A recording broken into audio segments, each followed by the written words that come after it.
আমরা চলে যাব আমাদের প্রথম অতিথির কাছে। আপনার নামটা প্লিজ একটু জানাবেন এবং তারপরে আপনার ঘটনায় যাব আমরা। Okay, at first take my salam Rasul bhai, assalamu alaikum. ওয়ালাইকুম সালাম। I'm Sakib, come from Khilkhet নিকুঞ্জ 2। জি। আজকে আমি যে স্টোরিটা শেয়ার করবো, এই স্টোরিটা হচ্ছে রংপুর জেলার তারাগঞ্জ থানার আর হচ্ছে বুড়িরহাট নামক একটা জায়গার স্টোরি। তো যার স্টোরিটি শেয়ার করব তার নাম হচ্ছে, এলাকার লোকজন তাকে ফকির আলী নামেই চেনে। তো ইনি যে কাজটা করতো রাসেল ভাই, যে গ্রাম অঞ্চলে হয় কি যে ধানের মৌসুমে আপনার হচ্ছে প্রায় হচ্ছে যে পাম দিয়ে আর কি জমিতে সেচ দেওয়া হতো আর কি। তো যেহেতু স্টোরিটা হচ্ছে আপনার 1996-এর ওই দিকে, বাট তখন হচ্ছে গ্রাম অঞ্চলে ইলেকট্রিসিটি ওইভাবে ছিল না। তখন কী করা হতো আপনার ওই যে তেল দিয়ে, মানে তেল চালিত মেশিনে আর কি ওই সেচ সুবিধাটা নিত সবাই আর কি। তো যেহেতু অনেক দূর দূরান্ত থেকে নিত, আর ওই সময় দেখা যেত যে সবার ওইভাবে ক্যাপাবিলিটি থাকতো না, যে সেচ পাম্প ইয়া করার ক্যাপাবিলিটি সবারই থাকতো না। তো যাদের একটু অবস্থান ভালো ছিল তারা এই কাজটা করতো আর কি। তো তারপর হচ্ছে তো অনেক দূর দূরান্ত থেকে লোকজন আসতো, তো অনেক জারে করে তেল নিয়ে আসতো। তো তেল নিয়ে আসতো বা সিরিয়াল দিতে হতো, যে কারোটা রাতে দিবে, কারোটা সকালে দিবে, বিকালে দিবে, বাট এরকম করে তিনি একটু রুটিন করতেন আর কি। তো দর্শক শ্রোতা, নতুন একটি এপিসোডে সকলকে জানাই শুভেচ্ছা। এই ভিডিওতে স্পেশাল কিছু বাছাই করা ঘটনা আপনাদের মাঝে শেয়ার করব। আপনারা যারা প্রতিদিন বাছাই করা ঘটনাগুলো শুনতে চান তারা অবশ্যই চ্যানেলটি সাবস্ক্রাইব করে নেবেন, সাথে থাকা বেল আইকনটা অন করে দেবেন, যাতে করে এইরকম বাছাই করা স্পেশাল ঘটনাগুলো আপলোড দেওয়ার সাথে সাথে আপনারা শুনতে পারেন। তাহলে আজকের সেই বাছাই করা ঘটনাগুলো চলুন শুনে আসি। তারপরেও প্রতিদিনে যাওয়ার সময় ওনার ওয়াইফের কাছ থেকে উনি কিছু খাবার নিতেন, যাতে রাতে যাতে ক্ষুধা লাগে, এই জন্য তিনি খাবার নিতেন। তো ফার্স্ট দিন যেদিন খাবার নিয়ে যায় উনি, তো যাওয়ার পর ওনার যে একটা এনভায়রনমেন্টটা বলে দিই, যে ওনার একটা পাম্পের ঘর ছিল, দেন ঘরের পিছনে একটা জঙ্গল ছিল, অ্যান্ড হচ্ছে সামনের দিকটা হচ্ছে আপনার একটা 3 থেকে 4 কিলোমিটার দূরে একটা নদী ছিল আর কি। তো উনি কী করতো, যে ওই মেশিন স্টার্ট করে উনি বিভিন্ন জমিতে দেখতো যে পানিটা ঠিকভাবে যাচ্ছে কি যাচ্ছে না। তো ফার্স্ট দিন উনি মেশিন স্টার্ট করে, তা দেন হচ্ছে উনি হচ্ছে জমি দেখতেছে পানি যাচ্ছে কি যাচ্ছে না। তো দেখার পর ভাবলো যে ক্ষুধা যেহেতু লাগছে, যা একটু খেয়ে আসি। আচ্ছা। তো উনি যখন ঘরে আসার পর দেখে যে আসলে ওনার যে টিফিন ক্যারিয়ারে খাবারটা নিয়ে আসছে, বা টিফিন ক্যারিয়ারটা খুব সুন্দর করে কি জন্য খেয়ে ক্লিন করে রাখছে। তো উনি ভাবলো যে আমি তো খাবার নিয়ে আসলাম, নাকি ভুলেই খাবার দেয়নি, তো আর কেউ যদি খাইতো তাহলে টিফিন ক্যারিয়ারতে এত সুন্দর করে ক্লিন করে রাখতো না। বাট উনি একটা খটকা লাগে। তারপর উনি বললো আচ্ছা ঠিক আছে, বাসা যেয়ে জিজ্ঞাসা করবো। তা ওনার ওয়াইফকে বলে, তো ওনার ওয়াইফ বলে না আমি তো ঠিকই দিচ্ছি। তো তারপর বলে এটা কি হলো, তো ঠিক আছে এটা বাদ দাও। তো তারপরে 3-4 দিন নর্মাল ছিল সব কিছু, ওকে। দেন হচ্ছে উনি তারপরে 1 সপ্তাহ পর উনি আবার সেম কাজটাই করছে, সেচ দিচ্ছে, ঘুরে আসতেছে। তো উনি যখন বলতেছে আজকে ঠিক আছে খাবারটা রাখবো এবং আমি দেখবো যে এটা কে খায়। আচ্ছা। তো এইটা বলার পর উনি বাইর হয়েছে, আর ঘর থেকে বাইর হয়ে দেখতেছে যে দেখি আমার জমিতে সেচ ঠিকভাবে পানি যাচ্ছে কি যাচ্ছে না। তো উনি ঘর থেকে বাইর হওয়ার পর দেখতেছে যে ওই নদীর ওই দিক থেকে একটা সাদা পোশাক পরিহিত একজন লোক আসতেছে। তো উনি যে আসতেছে, বাট প্রায় অনেকক্ষণ থেকে আসতেছে, বাট ডিস্টেন্সটা কমছে না। উনি যে ওনার কাছে পৌঁছাবে, বাট এই ডিস্টেন্সটা কমছে না। তা উনি বলতেছে একটু পথ আসতে তো এতক্ষণ লাগার কথা না, বাট উনি বলতে দেখি আমি একটু আগে যা দেখি আসলে কি এটা। তো উনি যখন যাচ্ছিল, তো উনিও ওই লোকটার কাছে পৌঁছাতে পারছে না। তো উনি ভাবলো যে এটা কি হচ্ছে।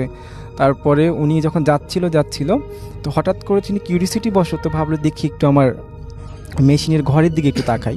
তো ঘরের যখন একটু লুক দেয়, তো উনি দেখে যে অসংখ্য কুকুর ঘরটা থেকে বের হচ্ছে, জঙ্গলের দিকে যাচ্ছে। তারপরে উনি আবার ওনার ফ্রন্ট সাইডে আবার লুক দেয়, যে লোকটাকে দেখলাম। তো দেখার পর দেখে যে না, লোকটা ওখানে ভেনিশ হয়ে গেছে। তো পিছন থেকে কেউ একজন ডাকতেছে ওনাকে, অনেক সাউন্ড করে ডাকতেছে যে আপনি কই যাচ্ছেন। তো উনি অলমোস্ট নদীর কিনারে চলে আসছে প্রায়। তো উনি পিছন থেকে এসে বলে আপনি কই যাচ্ছেন। তো বলতেছে আমি তো জমিতে দেখতে আসছি যে ঠিকভাবে পানিগুলো যাচ্ছে কি যাচ্ছে না। তো বলছে আপনি তো প্রায় নদীর কাছে চলে আসছেন, নদীর আশেপাশে তো কোনো জমি নেই, আপনি কই যাচ্ছেন। তারপরে উনি তখন ওনার ঘোড়াটা কেটে যাওয়ার পর ওনাকে শেয়ার করে না, যদি ভয় পেয়ে যায়। তারপরে ফজরের সময় উনি বাসায় এসে কাউকে কিছু বলে না। তো না বলার পর আবার প্রায় 3-4 সপ্তাহ সব ওকে ছিল। তো তারপরে ওনার ওয়াইফ সেম জিনিসটাই দেখে। তো একদিন রাতে প্রায় হচ্ছে ফজর আজানের আগে ওনার হাজব্যান্ড ফজর আজানের সময় আসে বাসায়। তো আগে কেউ যেন টোকা দিছে দরজায়, টোকা দিয়ে ওনার টোনটা এরকম ছিল, ওনার হাজবেন্ডের টোনে ওনাকে কল করছে যে দরজাটা খুলো, আমি আসছি। তারপরে উনি দরজাটা খুলে, তো আগে তো গ্রামে যেহেতু ইলেকট্রিসিটি ছিল না, বাট হ্যারিকেন নিয়ে যখন উনি বাইর হয়, তো বাইর হওয়ার পরে ওনার হাজব্যান্ডকে উনি ডাকছে যে তুমি কোথায়। তো তারপর ওনার হাজব্যান্ড উনি ভাবছে হয়তো বা ওয়াশরুমগুলো একটু দূরে হয় গ্রাম অঞ্চলের, আপনি জানেন, তো উনি ভাবছে হয়তো বা উনি ওয়াশরুমে ফ্রেশ হওয়ার জন্য গেছে। তো উনি যখন ওয়াশরুমে যায় দেখে যে ওখানে কেউ নেই। তো উনি বললো যে উনি কি আমার সাথে এই ধরনের ফান করতে পারে, বাট উনি তখন রুমে ব্যাক চলে আসে। তো আসার পর ওনার হাজব্যান্ড সেদিন ফজর আজানের সময় আসেনি, উনি একটু প্রায় 7টা সাড়ে 7টার দিক বাসায় আসে। তো উনি বলে আচ্ছা তুমি তো কালকে আসছো, তা বলে না আমি তো আসিনি, তো তুমি আসলা, তুমি আমাকে ডাকলা, আমি দরজা খুললাম, খুলে দেখি তুমি নেই, তো তুমি আমার সাথে এই ফানটা কেন করলা। তো ওনার হাজব্যান্ড ওনাকে রাগারাগি করে, তোমাকে তো আমি একদিনেই বলছি যদি কেউ ডাকে তুমি খুলবা না, আগে জানানো দিয়ে দেখবা, কনফার্ম হবা, দেন তুমি দরজা ওপেন করবা, তার আগে তুমি কেন খুঁজছো। ওনার হাজব্যান্ড অনেক বকাঝকা করে। তো সেই দিনের মতোই যায়, বাট এটা যে ভয়াবহতা সামনের দিকে আরও অনেক একটা করুণ, সেটা উনি ওনার স্ত্রীও সেটা আগে থেকে করতে পারেনি, উনিও পারেননি। তো একদিন ওনার স্ত্রীকে উনি বলে যায় যে আজকে আমি বাসায় এসে ফজরের নামাজ পড়ব। তারপরে উনি চলে যায় ওনার ওখানকার কাজ শেষ করে। তো ওনার ওয়াইফ আজান দিচ্ছে, তা উনি বলতেছে উনি তো বলে গেছে যে উনি ফজর আজানের সময় আসবে, নামাজ পড়বে, বাট উনি এখনও আসতেছে না কেন। প্রায় দেখা যাচ্ছে যে আপনার 6-7টা বেজে গেছে। তো উনি তখন জমির দিকে যাওয়া শুরু করে। তো যাওয়ার পরে ওনার যে রাসেল ভাই যে পানি যায় যে ড্রেনগুলো আছে, তো ড্রেনের মধ্যে দেখে যে ওনার মাথাটা নিচুর দিক হয়ে উনি শুয়ে আছে। তো উনি তো চিল্লাচিল্লি শুরু করে, তারপরে লোকজন আসে। তারপরে যখন ওনাকে ওখান থেকে উঠানো হয়, রাসেল ভাই ওনার মুখটা এত বিভ্রস ছিল যে কেউ যেন থেতলে দিয়েছে, লাইক এরকম ছিল। তো দেখে ওনার ওয়াইফ অনেক চিল্লাচিল্লি করে, সবাই তারপরে ধরা, তখন তো উনি ডেড অলরেডি। বাসায় নিয়ে আসে, এলাকায় তো তুলপার অবস্থা যে এরকম ফকির আলী মরে গেছে ড্রেনে পড়ে। দেন হচ্ছে যেহেতু ওটা অস্বাভাবিক মৃত্যু, তো এটা তো পোস্টমর্টম ছাড়া কখনোই দাফন করবে না। দেন হচ্ছে পুলিশরা চলে আসে, আসার পরে ওটাকে যেহেতু গ্রামের ব্যাপার, লোকজনকে দেখা যাচ্ছে যে ইউনিয়ন পরিষদের মেম্বার চেয়ারম্যান তারা রিকোয়েস্ট করতেছে উনি ভালো মানুষ ছিল, নামাজ পড়তো, পোস্টমর্টম না করতে। তো যেহেতু পুলিশের যেটা রুলস এটা তো তারা পালন করবেই। তো দেন এগুলো করতে প্রসেসিং করতে করতে প্রায় সন্ধ্যা হয়ে যায়। তারপরে লাশটাকে তো নিতে হবে, কারণ হচ্ছে যে গ্রাম থেকে প্রায় আমাদের রংপুর সরকারি মেডিকেল অনেক দূরে। তারপরে হচ্ছে ওখান থেকে এটা পিক আপ ঠিক করা হয় যে পিক আপে করে লাশটাকে নেওয়া হবে। তো পুলিশ বলে পিক আপওয়ালাকে যে আপনি সামনে যাবেন, আমরা পিছন দিক থেকে আপনাকে ফলো করব। তো রাসেল ভাই প্রায় হচ্ছে 1 কিলোমিটার যাওয়ার পর হঠাৎ করে স্টার্ট বন্ধ হয়ে যায়। বন্ধ হওয়ার পর তো বলে স্টার্ট তো বন্ধ হয়ে গেছে, এখন তো এটাকে কিভাবে নিব। তো তখন কি করে, পুলিশের গাড়ির পিছনে গাড়িটাকে রশিদে বেঁধে তারপরে গ্যারেজ পর্যন্ত নেওয়ার চেষ্টা করে। তো যখন আপনার হচ্ছে পুলিশের যে ছিল ড্রাইভার, উনি যখন ড্রাইভ করছে, বাট উনি হঠাৎ করে হার্ট ব্রেক করে দেয়। তখন ওনাকে বলে আচ্ছা তুমি এইভাবে হার্ট ব্রেক করে রাস্তার মাঝখানে। তা বলছে স্যার আমি নিতে পারছি না। তা বলে কি হয়েছে, তা বলে আমি রাস্তাকে ফাইন্ড আউট করতে পারছি না। তো বলে কেন, রাস্তা তো ঠিকই আছে। স্যার আপনি ঠিক দেখতেছেন, বাট আমি একটা রাস্তাকে 4টা করে দেখছি। তো উনি বললো হয়তো বা সারাদিন এত গ্যাঞ্জাম ছিল, বা হয়তো বা একটু হ্যালুসিনেশন হতে পারে। তো ঠিক আছে গাড়িটা ওই যে চায়ের দোকানের কাছে দাঁড়াও, আমরা একটু ফ্রেশ হয়ে নিই। তো সবাই চাটা খাওয়ার পর দেন প্রায় ওখানে 10 মিনিট এক্সপ্লেন করার পর আবার যখন তারা রওনা দিবে, তো রওনা দেওয়ার পর রাসেল ভাই তখন সব ঠিক ছিল, বাট ফাইনালি তারা হচ্ছে পৌঁছায় মেডিকেলে। তো এখন যেহেতু করবে, তো করার পর ডোমরা চলে আসে, সবাই চলছে প্রসেসিং চলছে পোস্টমর্টম করার জন্য। তো রাসেল ভাই তারা যেহেতু এত এক্সপার্ট, বাট তারা কেন জানি হিমশিম খেয়ে যাচ্ছে। মানে 2জন ছিল, একজন লাস্টটাতে তাকিয়ে আছে, একজন বিভিন্ন সিজার টিজার যে ইনস্ট্রুমেন্ট লাগে আর কি করার জন্য সব নিয়ে আসছে, বাট তারা কোনোভাবে শুরু করতে পারছে না যে আমরা কীভাবে শুরু করবো, কোত্থেকে শুরু করবো, এইরকম আর কি। একদম আরেকজনকে জিজ্ঞাসা করছে তুমি শুরু করো, এ বলছে না তুমি শুরু করো। তারা তাদের মধ্যে একটা গোলযোগ লেগে গেছে। তখন পুলিশ বলে আছে তোমাদের সমস্যাটা কি। তখন বলছে স্যার আমাদের প্রবলেম হচ্ছে যে আমরা কোনোভাবে শুরু করতে পারছি না। তা বললে একটু ফাজলামো নাকি, তোমরা যে কাজটা এক্সপার্ট শুরু করতে পারছো না মানে কি। তো তারপরে যেহেতু পুলিশ শুনছে একটু যে মৃত্যুটা কীভাবে ঘটছে ওনার ওয়াইফের কাছ থেকে শোনার পর, উনি তখন বলে ঠিক আছে আমাদের যেহেতু কেন্দ্রীয় মসজিদে হুজুর আছে, তো আমরা হুজুরের হেল্প নিতে পারি। তখন হুজুরকে কল করা হয়, হুজুর চলে আসে। হুজুর তখন আসা মাত্রই বুঝতে পারে যে এটা হয়তো জিন ঘটিত মৃত্যু, বা এটা একটু প্রবলেম হবে, বাট আমি সাময়িক সময়ের জন্য কিছু দোয়া পড়ে এটা ঠিক করে দিতে পারি, বাট পরে কী হবে এটা আমি বলতে পারবো না। তারপর রাসেল ভাই তখন উনি ঠিক করে দেয়, একটু দোয়া দরুদ পড়ে দেয়, দেন হচ্ছে পোস্টমর্টম করার পর বাসায় নিয়ে আসার পর লাশ গোসল করানো সব ওকে, বাট দাফন টাপন করা শেষ। কিন্তু দাফন করার প্রায় এক সপ্তাহ পর প্রবলেমটা শুরু হয় ওনার ওয়াইফের সাথে, যে হঠাৎ করে রাতে হচ্ছে টিনে চালে অসংখ্য ঢিল ছুটছে, ডিস্টার্ব করছে, দরজায় টোকা দিচ্ছে, ওনার হাজব্যান্ডের টোনে ডাকাডাকি করছে, তো ওনার ওয়াইফ খুব নিতে পারছে না। তারপর উনি একটা কবিরাজের কাছে যান, তো কবিরাজকে বলেন যে আমার এই প্রবলেম হচ্ছে, তো বলে যে ঠিক আছে আমি তো এটা পারবো না, আমি একটা রেফারেন্স দিচ্ছি, আপনি ওনার সাথে যোগাযোগ করতে পারেন। তারপর উনি যখন রেফারেন্সটা দেন রাসেল ভাই, তখন উনি ওই ইয়ার কাছে যান আর কি, কবিরাজের কাছে। তো কবিরাজ যেটা ওনাকে ইনফর্ম করে যে আপনার রুমে আপনার হচ্ছে একটা বক্সের মধ্যে একটা ছোট একটা পুতুল আছে। আসলে ভাই আমি একটা ইয়া করে আসছি যে উনি একটা ওনার ঘরে জি ওই ফার্স্ট টাইম যখন উনি ওই জিনিসটা দেখছেন, তো উনি একটা পুতুল পাইছিলেন, ছোট্ট খুবই ছোট আকৃতির একটা পুতুল।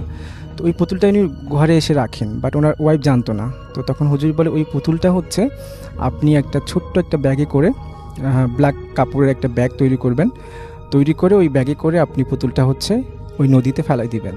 তো ওনার ওয়াইফ হচ্ছে পুতুলটাকে একটা ব্ল্যাক কালারের ইয়াতে করে উনি তারপরটা ফেলাই দিয়ে আসেন। তো তারপর থেকে ওনার বাড়িটারি বন্ধ করে দেওয়ার পর সব কিছু ওকে ছিল। আসলে এই ছিল আমার first story. Thank you so much আপনার প্রথম ঘটনার জন্য আপনাকে অনেক অনেক ধন্যবাদ। এবং আমরা চলে যাব আমাদের পরবর্তী অতিথির কাছে এবং তার ঘটনাটি শুনে আসব। আপনার নামটা প্লিজ একটু বলবেন, আপনি কোথা থেকে এসেছেন, তারপর আপনার ঘটনায় যাব। ধন্যবাদ রাসেল ভাই। সবাইকে আসসালামু আলাইকুম।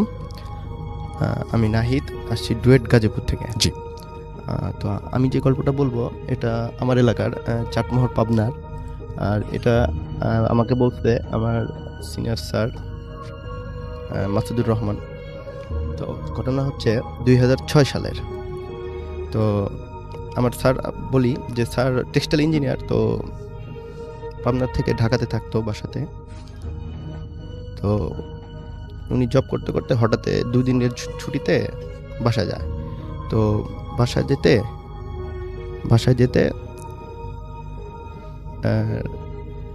রাতে পৌঁছায় বাড়িতে পৌঁছায়। বাড়িতে পৌঁছানোর পরে তো জি তো ঘুমায়, অনেক রাতে পৌঁছানোর পরে ঘুমায়। এখন ঘুমে আনুমানিক ভোরবেলাতে হঠাৎ করে স্যার একটা স্বপ্ন দেখে। স্বপ্নটা হচ্ছে এরকম যে কেউ বলতেছে যে মানে আজান দিছে আর কি, আজান দিচ্ছে যে আজানে একটা মানে শোক সংবাদ আসছে একটা।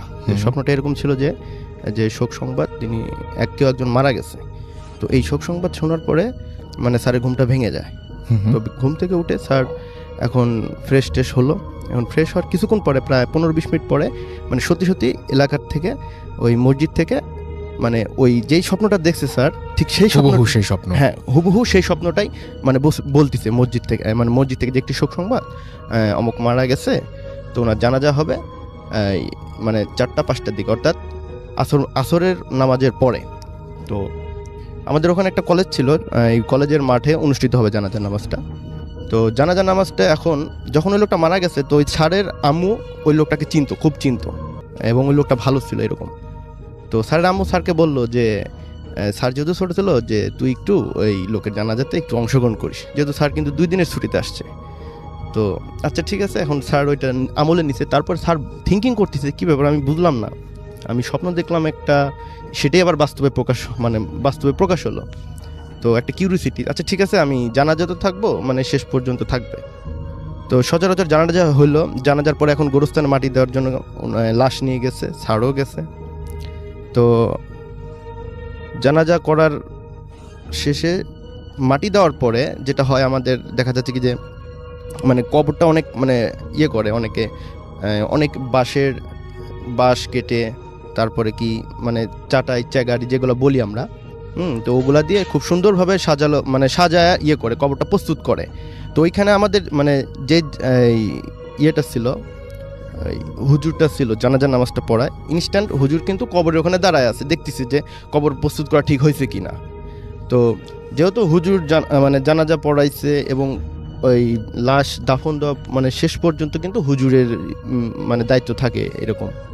তো এখন হুজুর মানে কবর কমপ্লিট হয়েছে, আর 10 থেকে কি 15 সেকেন্ড পরেই মানে মুনাজাত করবি। এটা মানে আমাদের ইসলামে এরকম নিয়ম আছে যে কবর দেওয়ার পর সাথে সাথেই মানে বেশি দেরি মানে করতে হয় না, দেখা যাচ্ছে কি যে কিছুক্ষণ পরেই মানে মোনাজাত ধরতে হয়, তো দোয়া করতে হয়। তো এখন ঠিক যে মুহূর্তে মোনাজাত করবে মানে কে জানি ওই মানে যে হুজুরটা জানাজা পড়াইছে পিছন থেকে কে জানি একজন মোনাজাত ধরছে আর কি।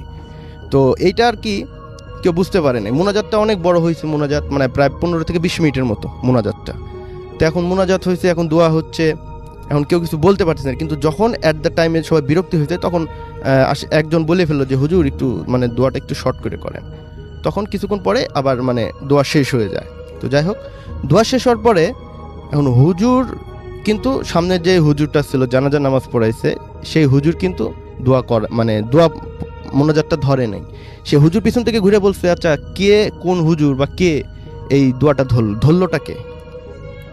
তখন বাকি মুসল্লিরা যারা পিছনে ছিল তারা বলল যে হুজুর এটা তো আপনি হুজুর, আপনি জানাজা নামাজ পড়েছেন, এটা তো আপনি ইয়ে করবেন, আপনি তো মোনাজাত ধরছেন। তো হুজুর বলেন না, আমি তো মোনাজাত ধরিনি, আমি তো মোনাজাত ধরলে এত বড় করার তো কোনো মানে প্রশ্নই আসে না।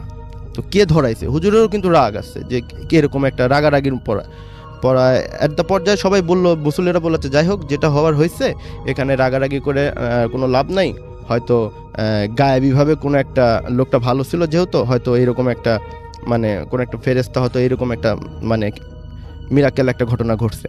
তো যাই হোক, এই বিষয়ের পরে ওই দিন বড় ভাইটা ইনস্ট্যান্ট ছিল, তার ঠিক 1 বছর পরে একই ডেটে অর্থাৎ 7 সালের একই ডেটে ভাইয়াটা আবার ছুটি পায়, এরকমের জবের ইয়ে করার পরে ছুটি পায়, আবার সে বাসায় আসে। কিন্তু সে যে ওই একই ডেটে আসতেছে এটার ভাইয়া জানে না, সেটা ভাইয়া জানে না, এটা পরে জানতে পারে, সে বাসায় আসার পরে জানতে পারে।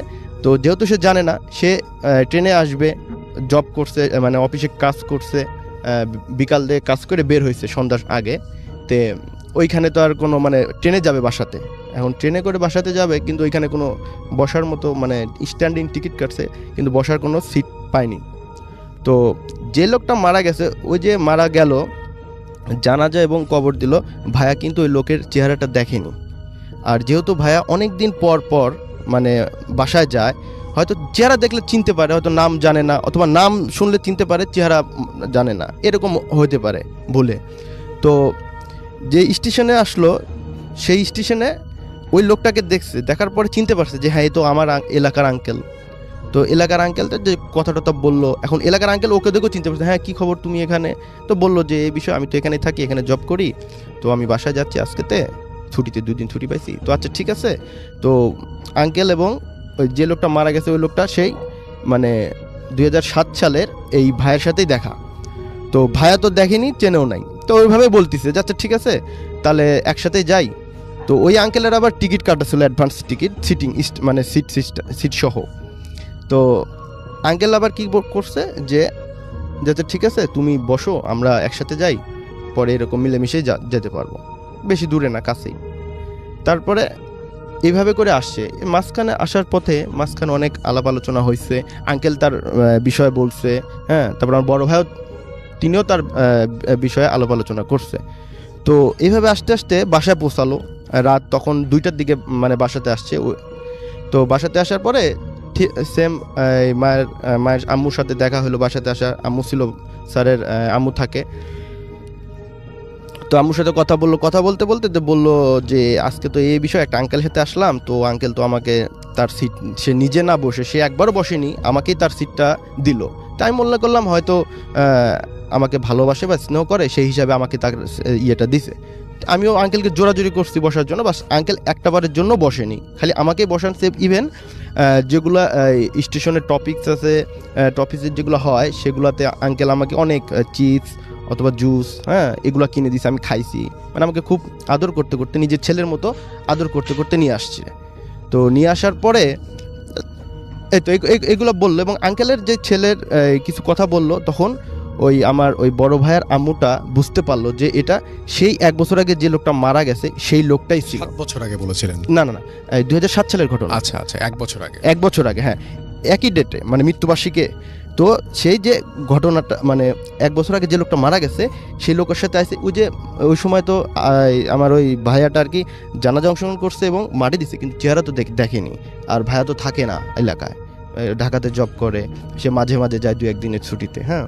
তো যার জন্য চেহারাও দেখতে পারে নাই। ইভেন ওই যে ট্রেনে আসার পথে যে আলাপ আলোচনা হয়েছে, ওই আলাপ আলোচনায় কিছু বলছে, ওনার আত্মীয় রিলেটেড, ওই আঙ্কেলের আত্মীয় রিলেটেড কিছু কথা বলছে। তো ওনার আম্মাটা বুঝে ফেলছে যে এটা ওই লোকটাই।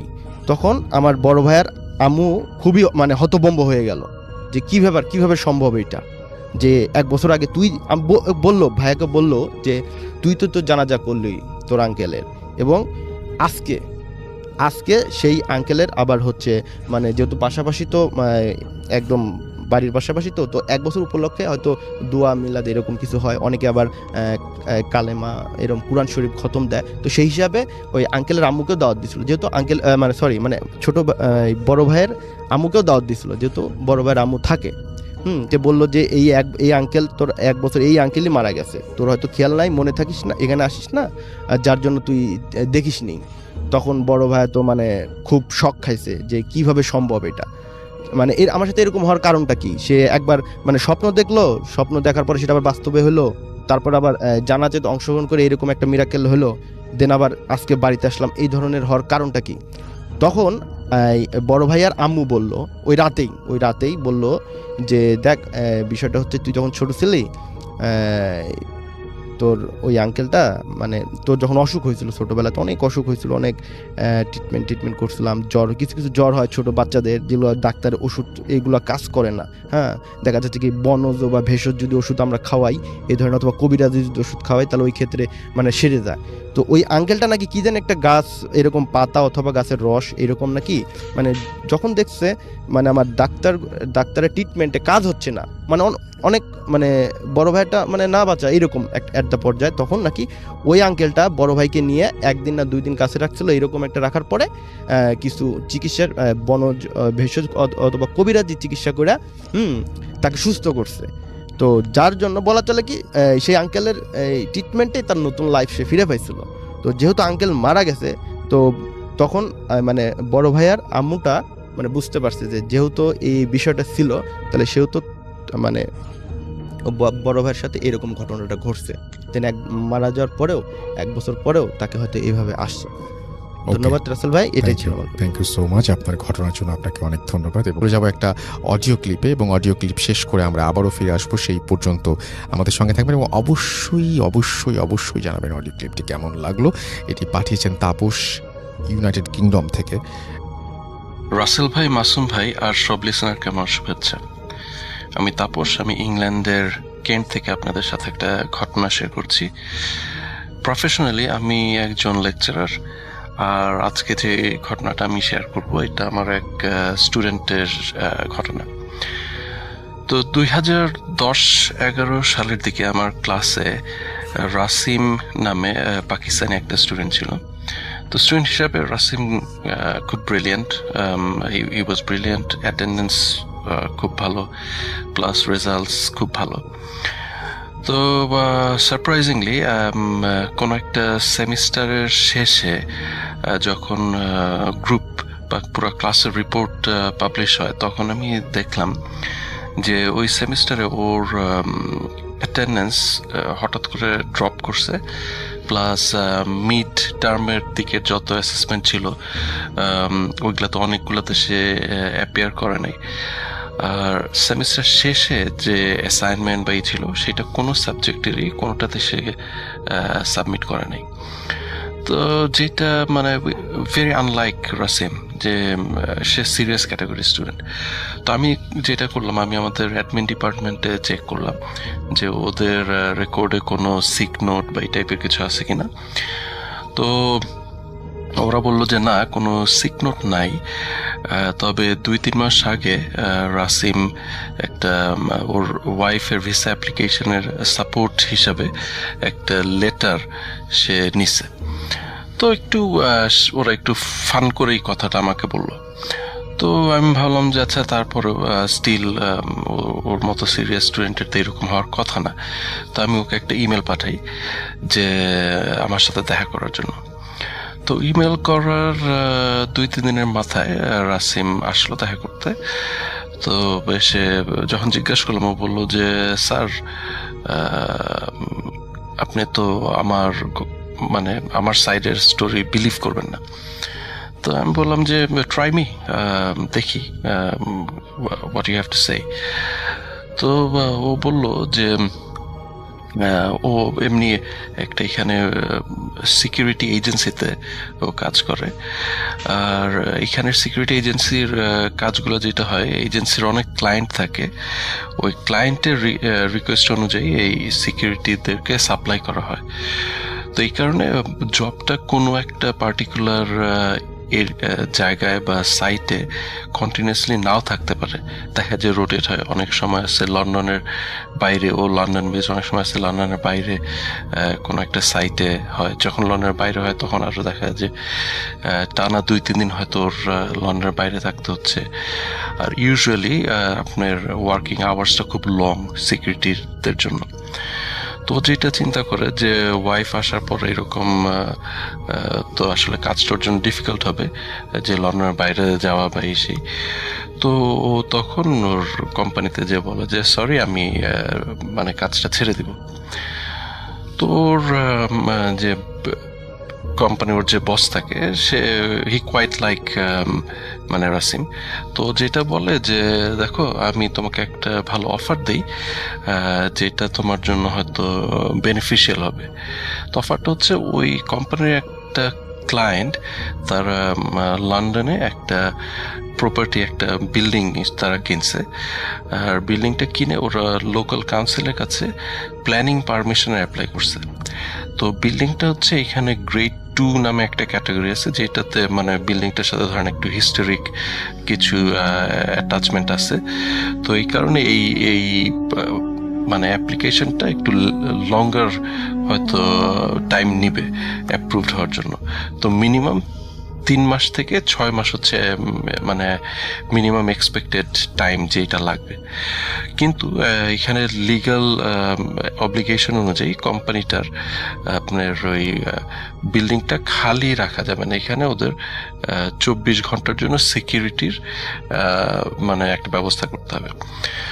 তো ওই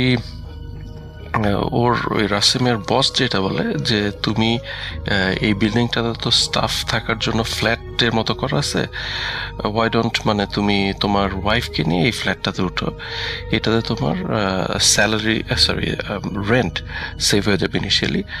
আর রেন্ট মানে এই 5-6 মাস তুমি যদি রেন্ট সেভ করতে পারো, এই টাকাটা দিয়ে তো পরে তুমি তোমার ওয়াইফকে নিয়ে ভালো একটা কোথাও উঠতে পারবা।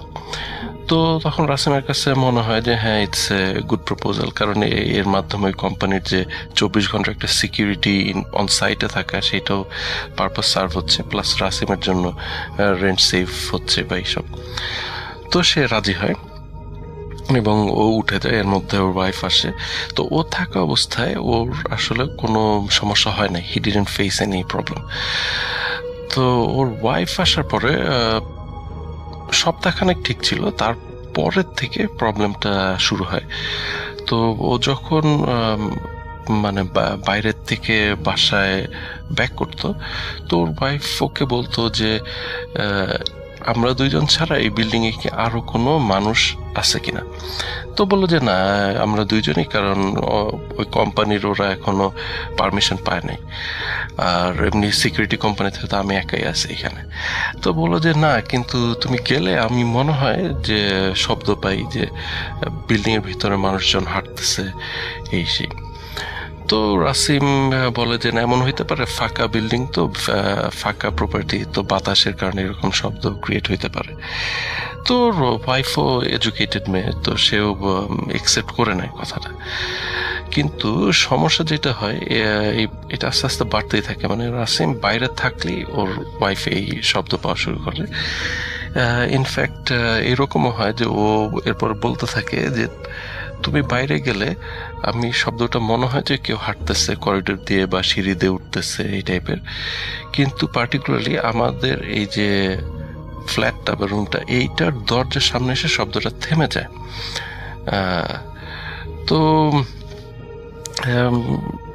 রাসিম আসলে স্টিল এটা ইগনোর করে যে এটা পসিবল কিছু না, যে এই, এবং তারপরে ও চেক করে ওর ইসের কোম্পানির সাথে যে কোনো পার্টিকুলার মানে ওরা কি আর অন্য কোনো সিকিউরিটি গার্ডকে এখানে অ্যাসাইন করছে কিনা, যে যে দিনের কোনো একটা টাইমে আসে। তো ওরা বললো যে না, এরকম কোনো মানে কাউকে অ্যাসাইন করা হয়নি। তো এর মধ্যে যেটা হয়, একদিন রাসিম বাইরে ছিল ফর সাম রিজন।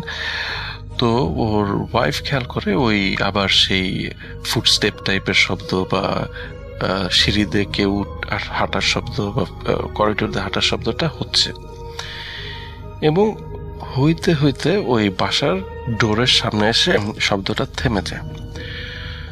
তোর ওয়াইফ যেটা চিন্তা করে, আমি এখন যে হঠাৎ করে দরজাটা খুলবো, খুলে দেখি এখানে কে দাঁড়ানো। এবং ওর ওয়াইফ তখন মোটামুটি 100%-এর কাছাকাছি শিওর যে এইখানে কোনো একটা এক্সিস্টেন্স আছে, কোনো মানুষ আছে, সে ঘুরতেছে। তো ও যখন এটা চিন্তা করতেছে, দরজা খোলার আগেই ইমিডিয়েটলি দরজায় নক হওয়া শুরু হয়। দরজার উপরে মানে হাত দিয়ে কেউ এরকম নক করতেছে। তো ও তখন ভাবে যে হ্যাঁ, মনে হইতে পারে যে রাসিম ব্যাক করছে। ও যে খুলে দেখে কেউ নেই, পুরা করিডোর ফাঁকা। ও চেক করে সিঁড়ির ওইখানে, যে ওইখানেও ফাঁকা। তো এইটাতে সে কিছুটা ভয় পায় যে না, সামথিং ইজ রিয়েলি রং।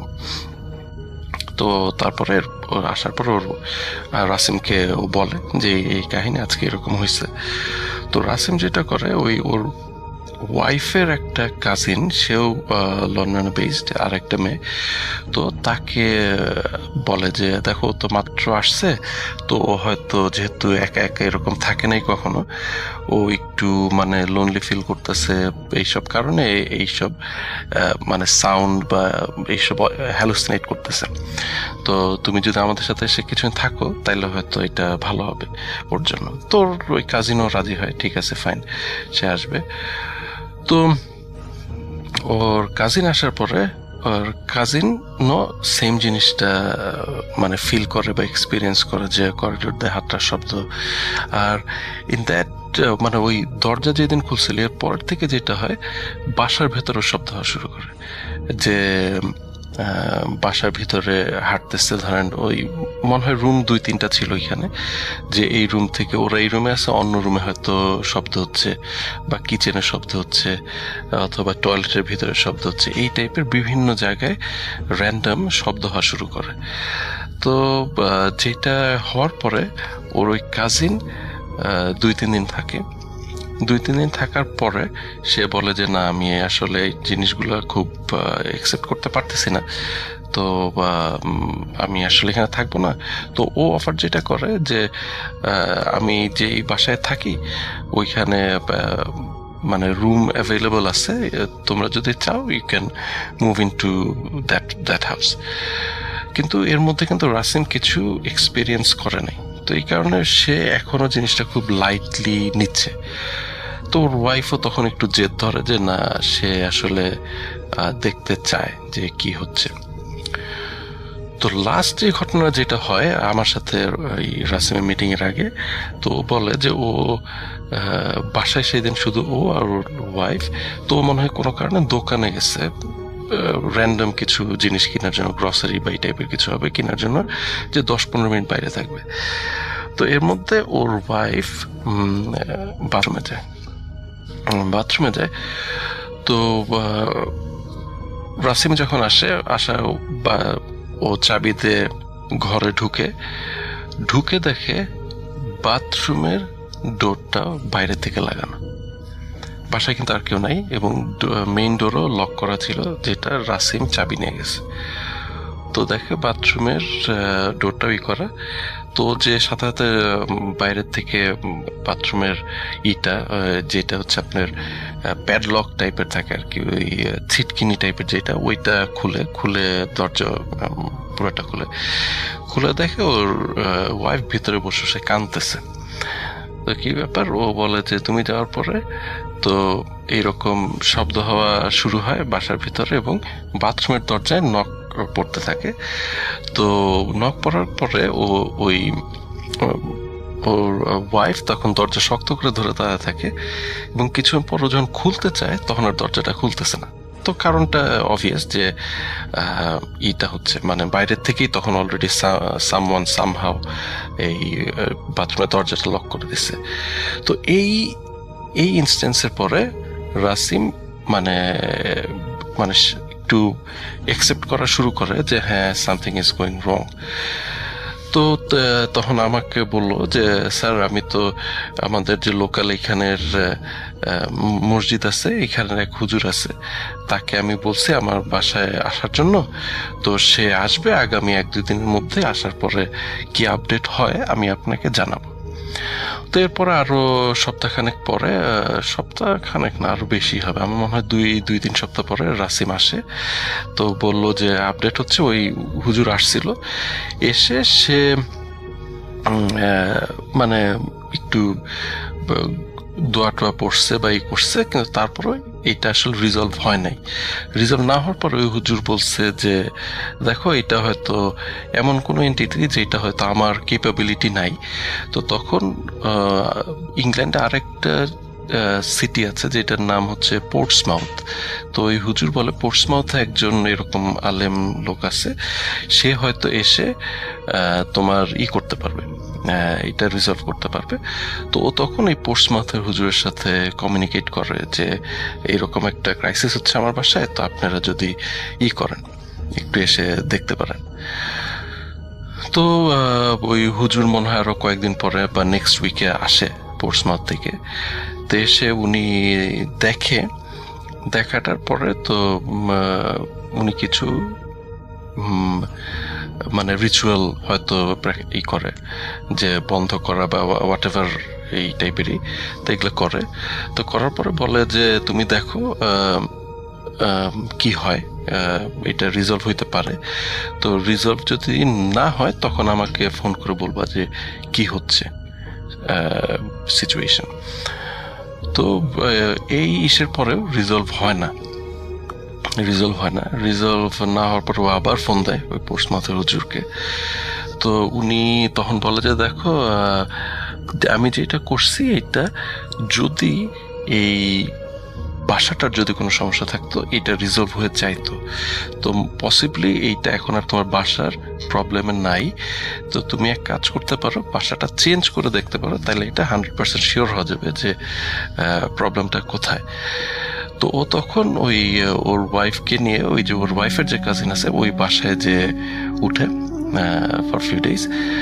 তো তখন ওই বাসাতে সমস্যা শুরু হয়। ওর কাজিনের বাসায় এই নয়েজ বা দরজা লক হয়ে যাওয়া, তারপর কিচেনের থেকে জিনিসপত্র এলোমেলো করা বা কাবার্ড থেকে জিনিসপত্র ফেলে দেওয়া, এই টাইপের সমস্যাগুলো তখন ওর কাজিনের বাসায় শুরু হয়।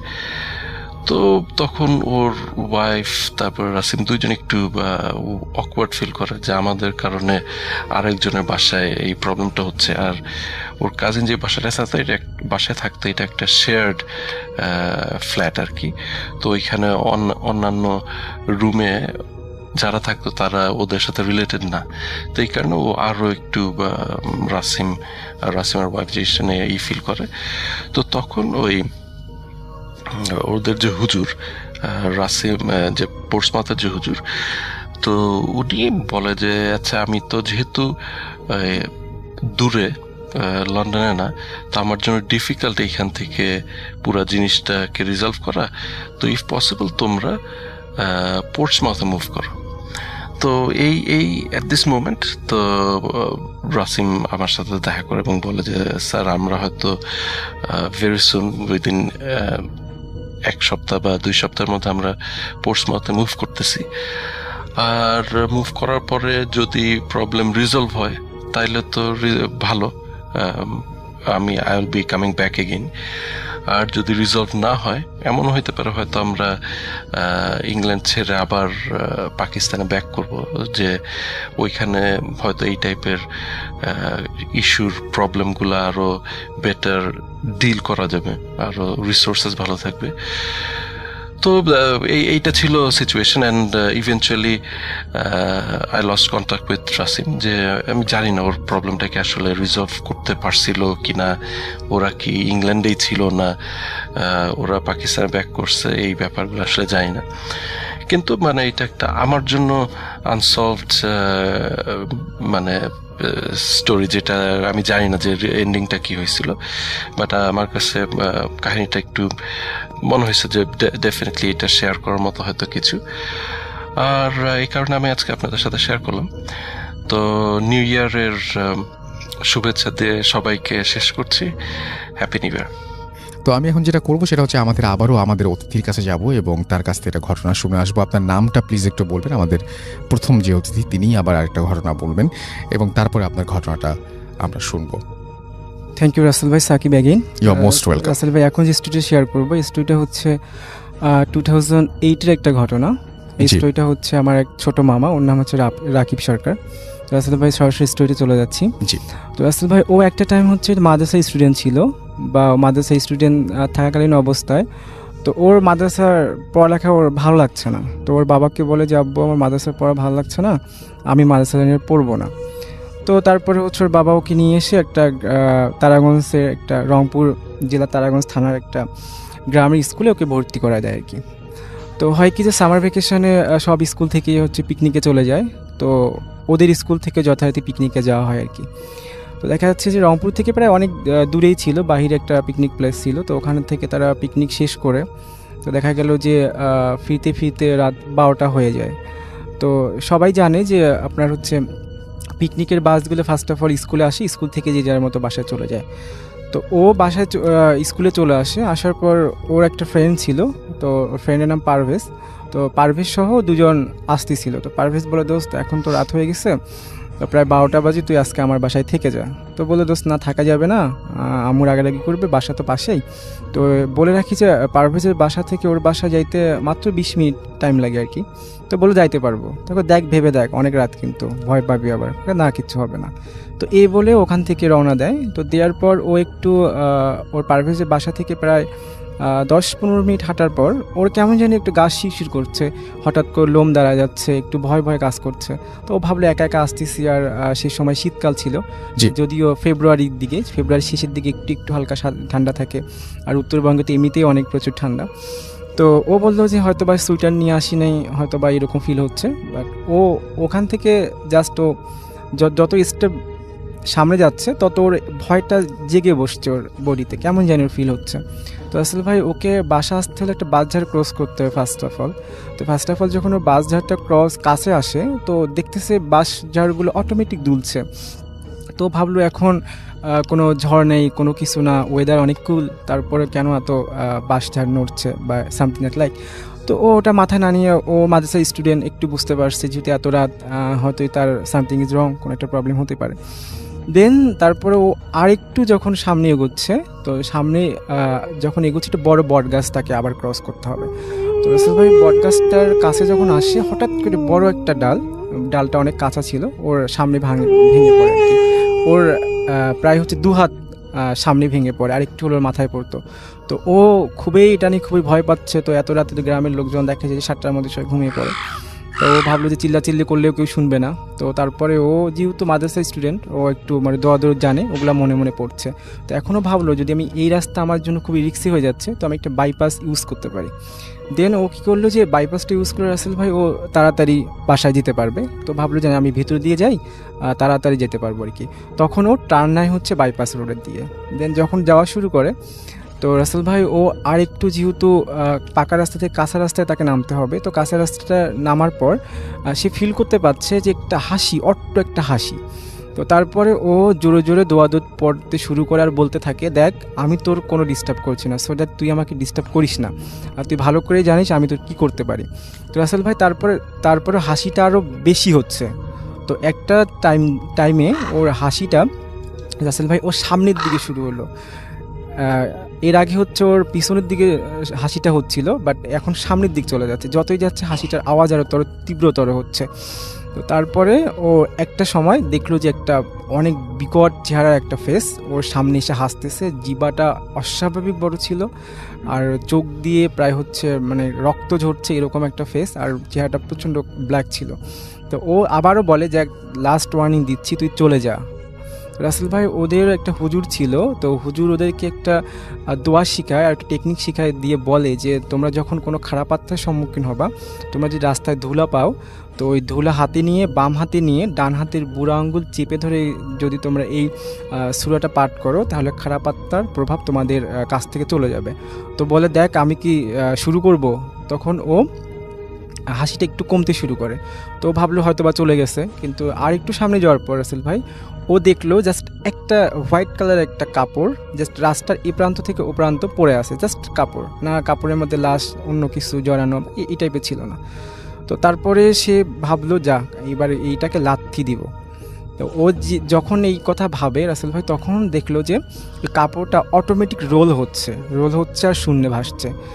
ও তারপরে অনেক প্রচণ্ড ভয় পাচ্ছে। তারপর দৌড় যেটুকু পারে সে পড়ে তার বাসা কাছে চলে আসতে প্রায়, তখন বাসায় দৌড়ে যে দরজা নক করে আম্মু খুলে দেয়। তো ওর অবস্থা এমন ছিল যে পুরো বডি ঘেমে গেছে, চোখ অনেক বড় বড় লাল হয়ে গেছে। তো আম্মু বলে তোর এই অবস্থা কেন, শীতের সময় কি দৌড়েছিস? না আম্মু আমি এখন শাওয়ার নিব। তা বলছে যে এত রাতে শাওয়ার কেন নিবি? ওকে না আমার শাওয়ার দরকার আছে, আমি শাওয়ার নিতে হবে। তো রাসেল ভাই ও শাওয়ার নেওয়ার আগে ও যখন ওর বেডরুমে যায়, তো যাওয়ার পর ওখান থেকে টাওয়েল নিবে, নেওয়ার সময় দেখে ঘড়িতে যেখানে ওর আসতে লাগতো 20 মিনিট টাইম, সেখানে 1 ঘন্টা 20 মিনিট টাইম লেগে গেছে। তখন ভাবে তাহলে 1 ঘন্টা সে কোথায় ছিল।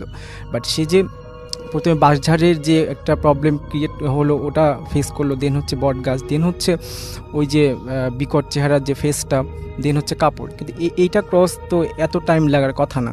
বাট তার 1 ঘন্টা 20 মিনিট টাইম লেগে গেছে। বাট তারপরে ও সকালে প্রচণ্ড রকমের অসুস্থ হয়ে যায়। তারপরে এলাকার একটা কবিরাজ ছিল, তো কবিরাজের কাছে নিয়ে যাওয়ার পর কবিরাজ কিছু তাবিজ তারপরে দোয়া দুরুদ পড়ে দেয়। ও তারপরে ও তাবিজটা এখনও সাথে আছে। ওর ইচ্ছা ছিল স্টুডিওতে ঘটনা শেয়ার করবে, বাট ও অনেক দূরে থাকে, বাট ওই জন্য আমাকে বলতে বলছে নেক্সট টাইম অবশ্যই আসবে, ওর কাছে অনেক স্টোরি আছে। আসলে এই ছিল তার সাথে একটা story. Thank you so much. আমরা চলে যাব আমাদের পরবর্তী অতিথির কাছে এবং তার কাছ থেকে একটা ঘটনা শুনে আসবো আমরা। ঘটনাটি আসলে আমার মায়ের সাথে ঘটে যাওয়া একটি ঘটনা। আপনারা অনেকে ব্ল্যাক ম্যাজিক সম্বন্ধে হয়তো বা আপনাদের ধারণা আছে।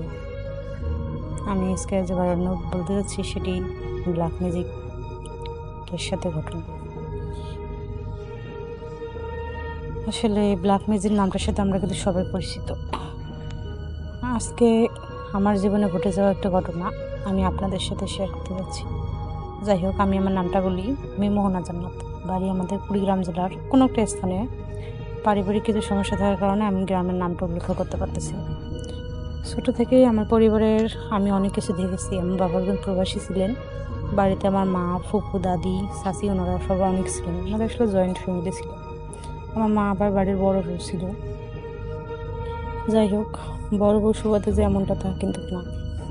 আমার মা অন্য মানুষের চেয়ে বলা যায় দ্বিগুণ কাজের চেয়ে 3 গুণ কাজ করতো। আমার আম্মুকে দিয়ে বাড়ির সমস্ত কাজ করানো হতো। ফুপুরা পায়ের উপর পা দিয়ে খাইতেন, চাচা সারা রাত নেশা করে ঘরে ফিরতেন। দাদি যদি পানতে চুন খুঁজতো তাইলে আম্মুর সাথে রাগারাগি করতো। মানে পুরো বাড়ির কাজ আম্মু একাই করতো। একটা মানুষ বলতো না যে একটু সাহায্য করে, একটু কাজের ভুল পেলেই আম্মুর গায়ে পর্যন্ত হাত তোলা হইতো।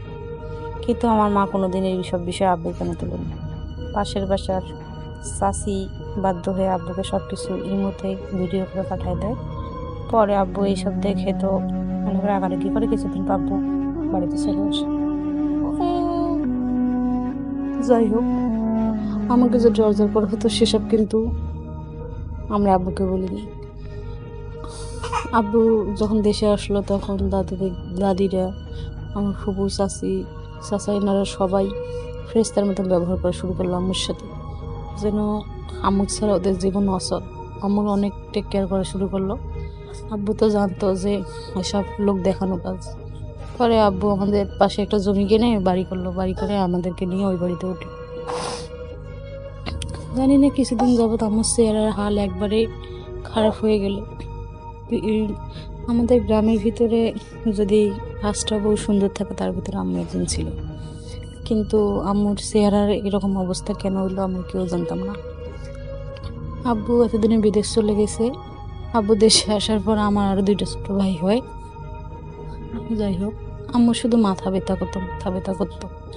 পরে আব্বু আবার মামাকে দিয়ে আম্মু ঢাকায়ও পাঠাইলো পিজিতে, কিন্তু ঢাকার ডক্টররা কোনো রোগ ধরতে পারলো না। তারপরে গ্রামে নিয়ে এসেই আমার কবিরাজ টবিরাজ দেখালো, কবিরাজরাও কিছু বলতে পারলো না। পরে আবার আব্বু বাড়ি চলে আসলো। এমন অবস্থায় আব্বু কিন্তু জিনভূত কোনো কিছু বিশ্বাস করতো না। একদিন আব্বুর বিশ্বাস হইল যে না, জিন বলতে কোনো কিছু আছে। রাতের বেলা একটা শব্দে আব্বুর ঘুম ভেঙে যায়। চোখ মেলে আব্বু তাকিয়ে দেখে যে আম্মুর পাশে নেই। বিছানা থেকে উঠে আব্বু বারান্দা যায়, আর সেখানে গিয়ে দেখতে পায় একটা বৃদ্ধ লোক আম্মুর সামনে দাঁড়িয়ে আছে। সাদা সাদা ওনার চুল, বড় বড় চোখ, তবে অনেকটা খাটো। আব্বুর ভাষ্য মতে 3.5 ফুট হবে হয়তো তার উচ্চতা। আব্বুকে দেখার সাথে সাথে বৃদ্ধ লোকটা এক লাফিয়ে বারান্দার বাইরে গেল। আব্বু হা করে তাকিয়েছিল।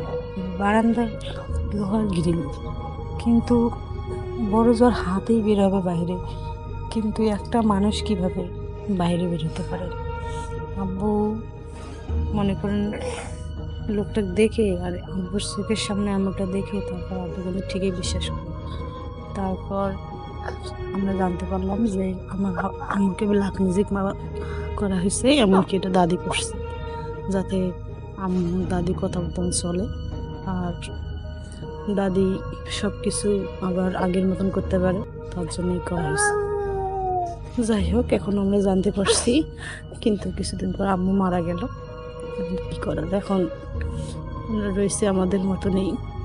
আপনারা সবাই আমার আম্মুর জন্য দোয়া করিয়েন। আম্মু অনেক কষ্ট পেয়ে মারা গেছে। Thank you so much. আমরা চলে যাব আমাদের পরবর্তী অতিথির কাছে এবং তার কাছ থেকে একটা ঘটনা শুনে আসবো আমরা। আপনার নামটা প্লিজ একটু বলবেন, আপনি কোথা থেকে এসেছেন, তারপর আপনার ঘটনায় যাব। থ্যাংক ইউ রাসেল ভাই। আমি মেহেদি হাসান, আমি মিরপুর থেকে এসেছি। আমার দেশের বাড়ি গোপালগঞ্জ জেলার কোটালীপাড়া উপজেলায়। তো আমি আজকে যে ঘটনাটা আপনাদের সাথে শেয়ার করতে চাই, এই ঘটনাটি ঘটেছে গোপালগঞ্জ জেলার কোটালীপাড়া উপজেলায়। ঘটনাটি ঘটেছে রাসেল ভাই আমার নানার সাথে। তো আমি আমার নানার মুখ থেকে ঘটনাটা শুনেছি, সেই ঘটনাটি আজকে আমি আপনাদের কাছে শেয়ার করতে চাই। জি। তো আমার নানা আগেরকালের মানুষ, তো তখন তারা একটু মাছ টাছ এইগুলা ধরতো। তো নানা রাতের বেলায়, বেশিরভাগ সময়টা রাতের বেলায় মাছ ধরতো, কারণ রাতের বেলায় অনেক মাছ পাওয়া যায়। তো রাতের বেলায় নৌকা নিয়ে আর সে মাছ ধরতে যেত। তো তার ছোট একটা ভাই ছিল, তার ভাইকে নিয়ে সে মাছ ধরতে যায়। দুজন মিলে রাতের বেলা যখন মাছ ধরতে যায়, তো যারা যে বিলে মাছ ধরতে যায় সেই বিলের সাইডে একটা বাগান থাকে। ওই বাগানের আশপাশে তেমন একটা যেত না, কারণ ওই বাগানে নাকি অনেক সময় অনেক কিছু অদ্ভুত টাইপের কিছু একটা দেখা যেত। তো অনেক সময় অদ্ভুত দেখা যেত, কখনো কখনো দেখা যেত যে অর্ধেক ঘোড়া অর্ধেক মানুষ, এরকম টাইপের কিছু একটা দেখা যেত, যার কারণে ওই বাগানের আশপাশে তেমন একটা ঘোরাঘুরি কেউ করতো না, কেউ যেত না। তো মাছ ধরতে ধরতে, অনেক সময় মাছ ধরতে ধরতে তারা দুজন ওই বাগানের কাছে চলে যায়। কাছে চলে যাওয়ার পরে হঠাৎ করে নানা খেয়াল করে যে আমি তো সেই বাগানটার কাছে চলে আসছি, এখন মানে ওইখানে তো যাওয়া ঠিক না। তো তারপরে নানা তার ছোটো ভাইকে বলে যে চল আজকে আর মাছ ধরবো না, আমরা বাড়িতে চলে যাই। তো এটা বলে যখন সে মানে কী পরিমাণে মাছ ধরছে এটা দেখার জন্য নৌকার দিকে তাকায়, তো দেখে যে সেই নৌকার ভিতরে কোনো মাছই নেই, সব মাছগুলা মানে কি হয়েছে সে নিজেও জানে না। তারপরে সে তার ছোটো ভাইকে বললে যে আমি তো এত অনেক মাছ ধরলাম, তো এইগুলা কী হইলো। সে তার ছোটো ভাই একটু ভয় পায়। তো নানা বুঝতে পারে যে না, বিষয়টা আসলে স্বাভাবিক না, এটা অন্য কিছু হয়তো। তো নানা বলে চল আজকে আর মাছ ধরা লাগবে না, আমরা আজকে বাড়ি চলে যাই। বাড়ি চলে যায় এটা বলে যখন তারা মানে বাড়ির দিকে রওনা দিল, তো নৌকা করে বাড়ির দিকে যাইতেছে, তাদের বাড়ি যাওয়ার সময় একটা ব্রিজ ক্রস করতে হয়। তো ব্রিজের নিচ দিয়ে তো যায়, ব্রিজের দুই পাশে দুইটা তাল গাছ আর দুইটা তাল গাছ আছে। তো নানা যখন ব্রিজের কাছ পর্যন্ত আসে, তখন সে হঠাৎ করে দেখতে পায় যে মানে কি ধরনের একটা আকৃতি, মানে অনেকটা লম্বা, অনেক দুইটা পা, মানুষের মতো দুইটা পা, একটা পা তাল গাছের এই পারে দেওয়া, আর একটা পা ওই তাল গাছের আর এক পাতায় দেওয়া। তো এইটা দেখে তার ছোটো ভাই হঠাৎ করে ভয় পেয়ে যায়। তার ছোটো ভাই ভয় পাওয়ার কারণে তারপরে নানা একটু সাহস করে তাকে বলে না আসলে সব কিছু না, তুই চল, কিছু হয়নি। এটা বলে সে দূরে পড়তে পড়তে চলে যায় ওখান থেকে। তো যাওয়ার পরে তার ছোটো ভাই যে ভয় পায়, তার পরের দিন থেকেই তার ছোটো ভাইয়ের জ্বর এসে যায়। জ্বর এসে যাওয়ার পরে প্রথমে পর্যায়ে গ্রামের ডাক্তারদের ডাক্তার দেখায়। তো তারপরে জ্বর তার ভালো হয় না। তো নানা ভাই থেকে সিদ্ধান্ত নেয় যে তাকে নিয়ে মানে বড় কোনো হাসপাতালে দেখাবে। তো তখন গ্রাম অঞ্চলে ততটা ভালো তখন মানে হাসপাতাল ছিল না। তো তার জন্য তাকে নিয়ে ফরিদপুর হাসপাতালে আসার জন্য মানে সিদ্ধান্ত নেয়। তো তারপরে তখন এত গাড়ি ঘোড়াও ছিল না, যার জন্য নৌকায় করে আসার একটা সিদ্ধান্ত নেয়। তো তারা সেই নানার ছোট ভাই আর একটা ভাই মিলে, তারা তিনজন মিলে নৌকা করে ফরিদপুরে হাসপাতালে আসার জন্য রওনা হয়। তো আস্তে আস্তে আসার পথে কিছু সময় পরেই মানে আমার সেই যে নানার ভাই যার জ্বর হয়েছিল সে মারা যায়। তো মারা যাওয়ার পরে আর হাসপাতালে যায় না, ওখান থেকে তারা ফেরত আসে। তো আস্তে আস্তে অনেকটা রাত হয়ে যায়, দেখে রাতের সময় একটা হুজুর টাইপের মানে পাঞ্জাবি পরা জুব্বা পরা সে ওই নদীর পাড় দিয়ে হাঁটতেছে আর বলতেছে যে আমার একটু নৌকায় নাও, আমি একটু ওই পর্যন্ত যাবো, আমার একটু নৌকা নিয়ে যাবো। তো প্রথম পর্যায়ে তারা নিতে চায় না, যে চিনি না জানি না নৌকা উঠাইতে চায় না।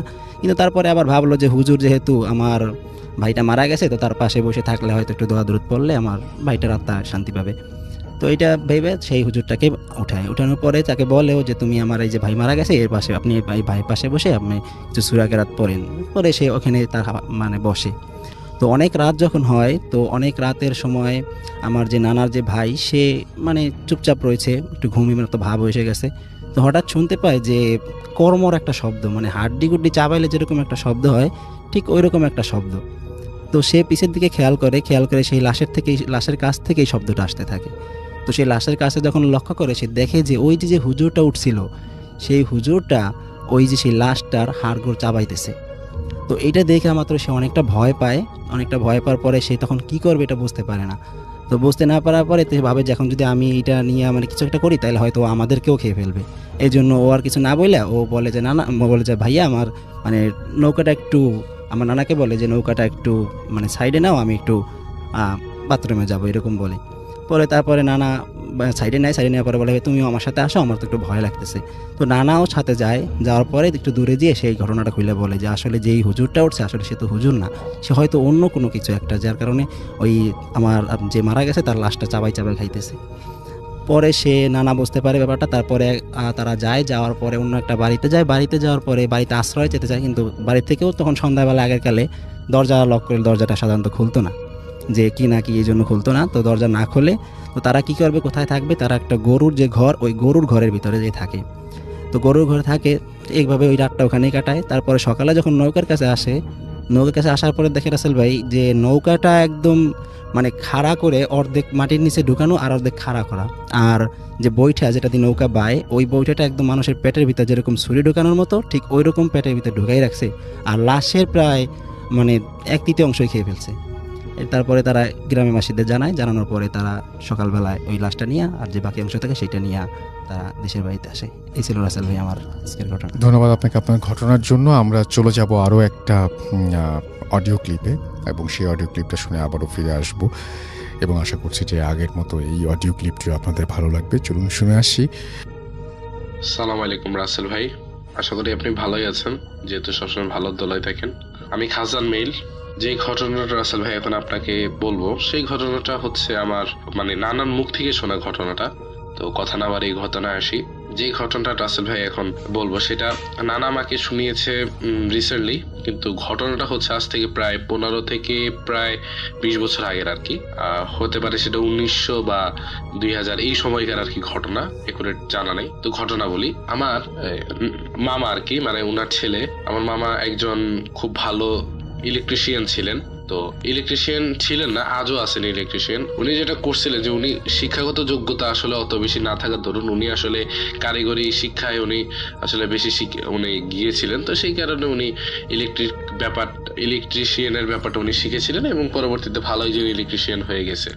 তো যাই হোক, উনি তারপর যেটা হয়েছে যে উনি গ্রামে থাকতেন সবসময়, এবং গ্রামে যেহেতু থাকতেন তো সেক্ষেত্রে গ্রামে ছোটোখাটো বিভিন্ন ধরনের কাজ উনি করার সুযোগ পেতেন, এবং গ্রামে ছোটোখাটো বিভিন্ন কাজ করতে করতে একসময় উনি গ্রামে খুব সুখ্যাতি অর্জন করে ফেলেন, এবং পরবর্তীতে গ্রামের বাজারেই উনি একটা নিজের দোকান দিয়ে বসেন।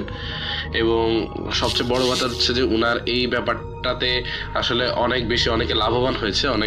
উনি খুব ভালো কাজ করার দরুন কম টাকায় উনি খুব ভালো কাজ করে দিতেন, সে কারণে ওনার সুখ্যাতি ছড়িয়ে পড়েছিল, এবং উনি দেশের বিভিন্ন জায়গায় গিয়েও ছোট বড় বিভিন্ন শপিং মল, কমপ্লেক্স, অ্যাপার্টমেন্ট এইগুলোতে বিভিন্ন ধরনের কাজ করে থাকেন আর কি, করছিলেন। তো ওনার ইনকামটা বেশ হচ্ছিল। তো আসলে আমি বলে রাখি আপনাকে যে উনি যে মানে বাজারে আসলে এই দোকান ছিল ওনার, ওই দোকানটার আরো আশেপাশে আরো 2-4টা মানে এরকম ইলেকট্রিশিয়ানদের দোকান ছিল। কিন্তু দুর্ভাগ্যবশত ওই ইলেকট্রিশিয়ানরা আমার মামার জন্য বেশি একটা ইনকাম করতে পারতেন না, কারণ আমার মানে সমস্যা যদি কারো হতো সবাই আসলে আমার মামার কাছে সমস্যা নিয়ে চলে আসতো, ওনাদের কাছে আর কেউ যেত না, ফলে ওনাদের ইনকামটাও দিন দিন কমতে থাকে। তো যেটা হলো যে আমার মামা খুব ভালো করে দিনকাল যাপন করছিলেন, ওনার খুব ভালো দিনকাল যাচ্ছিল। তো একদিন হঠাৎ করে একটা প্রবলেম শুরু হয় যে রাসেল ভাই, যেটা আমাদের মামা খুবই হাসি খুশি মানুষ ছিলেন, তো দেখা যায় গেল কি উনি একসময় খুবই মানে খুবই রাগান্বিত টাইপের মানুষে পরিণত হলেন। উনি ঘরে ঢুকেই উনি পরিবারের প্রত্যেকটা মানুষের সাথে খুব খারাপ ব্যবহার করতে লাগলেন, ওনাদেরকে খুবই খারাপ ভাবে ওনাদের সাথে আচরণ করলেন, অশ্লীল কথাবার্তা বলতেছিলেন, এবং দেখা গেল কি উনি ওনার ফ্যামিলি মেম্বারদের সাথে এরকম আচরণ করাতে ফ্যামিলি মেম্বার ওনার উপর অনেক ক্ষিপ্ত, মানে অনেক বেশি রাগান্বিত হয়ে যায়। এছাড়া উনি ওনাদের কাস্টমারদের সাথে হঠাৎ করে এরকম মানে বেমালুম যখন এরকম উল্টাপাল্টা কথা বলা শুরু করছে, মাঝে মাঝে গালি গালাজও করেছেন। তো এরকম অস্বাভাবিক ওনার আচরণে এবং পরিবর্তনে অনেকেই আসলে ওনার উপর রাগান্বিত হয়ে ওনার থেকে আসলে সাহায্য নেওয়াটা, মানে ওনার কাছে প্রবলেম নিয়ে আসাটা বন্ধ হয়ে যায়, এবং পরবর্তীতে ওনার ইনকাম সোর্সটাও আস্তে আস্তে কমতে থাকে। ওনার কাছে লোকজন কম আসে, উনি কম কাজ করেন, আবার অনেক সময় দেখা যায় কি উনি কাজেই যান না। এইভাবে করতে করতে ওনার পরিবারে আর্থিক টানাপোড়েনের ব্যাপারটাও আসলে চলে আসে। তো এইভাবে মানে খিটখিটিয়ে একজন মেজাজের অধিকারী হয়ে গেলেন, এবং তার পাশাপাশি আবার আর্থিক টানাপোড়েনও লেগে গেল আমার মামার। সো ব্যাপারটা কিন্তু তখন ওই সময়টাতে আসলে খুবই ভয়াবহ। তো ফ্যামিলি মানে আমার মামার এরকম একটা বেগতিক অবস্থা দেখে আমার নানা আর সহ্য করতে পারলেন না। উনি যেটা করলেন যে উনি একজন খুব বড় একজন আলেমের কাছে আমার মামাকে নিয়ে গেলেন। একটা কথা বলে রাখি রাসেল ভাই, আসলে আজ থেকে 15 বা 20 বছর আগে কিন্তু গ্রাম্য সাইডে যেসব মানুষরা ছিলেন তাদের আসলে ওই যে ভালো কোনো চিকিৎসার কিন্তু ব্যবস্থা ছিল না ওই জায়গায়। তো সেই কারণে আসলে ওনারা এইসব মানে ঝাড়ফুঁক বা পানি পড়া তাবিজ এগুলোতে খুবই বিশ্বাসী ছিলেন, প্রবল বিশ্বাসী। আর সবচেয়ে বড় কথা হচ্ছে যে ওই এলাকায় খুব বড় একজন আলেম ছিলেন, এবং উনার মানে চিকিৎসাটা এতটাই ভালো কাজ করতো যে 10 জনের ভিতর 9 জনেরই একেবারে 100% তার শরীরেই তার চিকিৎসাটা কাজ করতো। ফলে যেটা হয়েছে যে সবাই ওনার খুব ভালো একজন ভক্ত হয়ে গেল। তো যাক, ওই আলেমের একটা ছোট্ট একটা হিস্ট্রি রাসেল ভাই আমি একটু বলি, একটা হিস্ট্রি ছোট্ট করে বলি। সেটা হচ্ছে রাসেল ভাই ওই আলেম কিন্তু শুরুতে কিন্তু আলেম ছিলেন না।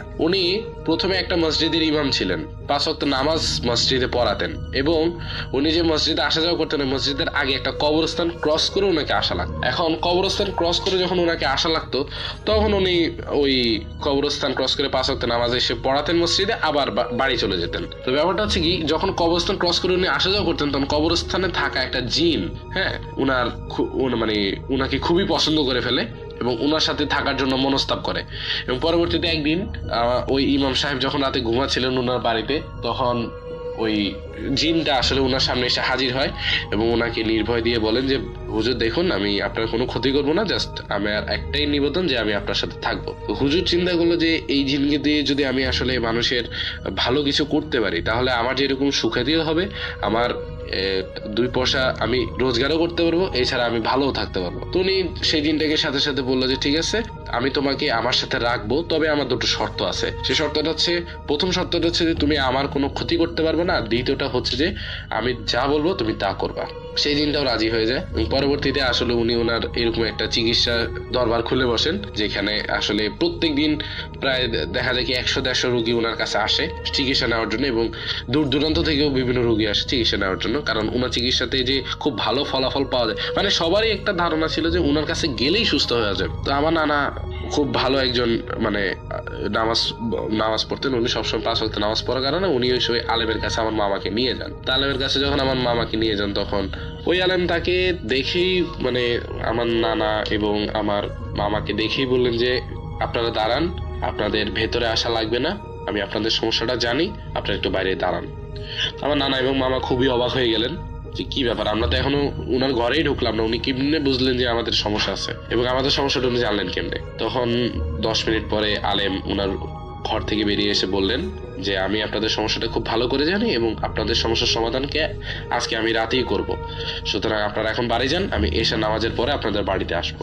তো আমার মামা এবং নানা কথা শুনে মানে ওনারা বলে যে ঠিক আছে আপনি আসেন, আপনার মতো সমস্যা নেই। তো যাই হোক, উনি সেদিন রাত্রেবেলা ঈশা নামাজের পরে ওনার আসার কথা ছিল, তবে ওনার একটা কারণে ওনার ঘর থেকে সেদিন বের হতে একটু লেট হয়ে যায় আলেমের। তো উনি প্রায় রাতে 10টার দিকে আসেন আর কি। একটু বলে রাখি আসলে ওই সময় কিন্তু শীতকাল ছিল, আর শীতকালে যে ব্যাপারটা হয় যে তখন কিন্তু আর এমনিতেও মানে গ্রামে গঞ্জে 10টা মানে অনেক কিছু, আর শীতের রাত হলে তো কথাই নেই। তো ওই সময় উনি ওনাদের বাড়িতে আসেন আলেম, এবং এসেই আসলে যেটা উনি দেখলেন, মানে আমার নানা যেটা দেখলেন যে উনার হাতে একটা কেতলি টাইপের একটা জিনিস ছিল, একটা পাত্র ছিল কেতলি টাইপের। তো আমার আলেম এসেই বললেন যে আপনারা এই কেতলিটা ভর্তি করে আনুন পানি দিয়ে, 1 কেতলি পানি এটা ভর্তি করে আনুন, তবে পানিটা একেবারে বিশুদ্ধ হতে হবে। তো ওনারা যে পানিটা আসলে খেয়ে থাকেন, মানে টিউবওয়েলের যে পানিটা ওনারা খেয়ে থাকেন, ওই টিউবওয়েলের পানিটাই আসলে ভালো করে পরিষ্কার করে ওই টিউবওয়েলের পানিটাই আসলে আলেমের জন্য নিয়ে আসলেন।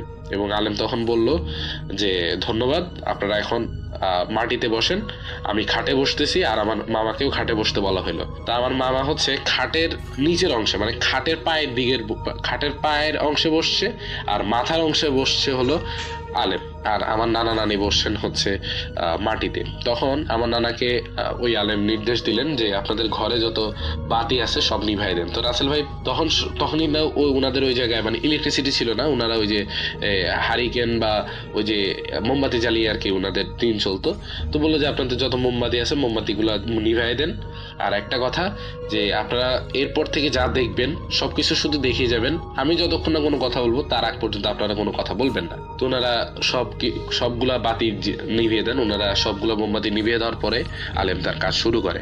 আলেম প্রথমে মোটামুটি প্রায় 5 থেকে 10 মিনিট বিভিন্ন ধরনের সূরা পড়তে থাকে, এবং সূরা পড়ার পরে যেটা করে যে উনি একটু চুপ হয়ে যান, মানে অনেকগুলো সূরা পড়ে ফেলেন, এবং সূরা পড়ার পরে উনি একসময় চুপ হয়ে যান।